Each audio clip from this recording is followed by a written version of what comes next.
Welcome to Kenton Teaches. Enjoy the video. In this video, I will explain how to make pesto without pine nuts. First, gather your ingredients. You'll need fresh basil, garlic, Parmesan cheese, olive oil, and a substitute for pine nuts. We'll explore several excellent options that provide a similar richness and texture. This approach ensures a flavorful pesto that's both versatile and easy to prepare, perfect for any meal. When choosing a substitute, walnuts are a fantastic choice, offering a slightly earthy flavor and a good texture. Cashews provide a creamier, milder pesto, which some people prefer.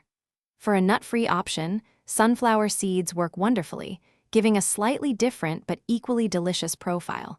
You can even toast your chosen nuts or seeds lightly for enhanced depth of flavor.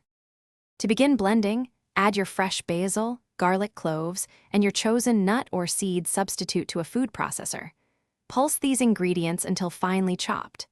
Then, with the processor running, slowly drizzle in about 1/2 cup of good quality olive oil until the mixture forms a smooth, vibrant green paste. Finally, stir in your grated Parmesan cheese by hand.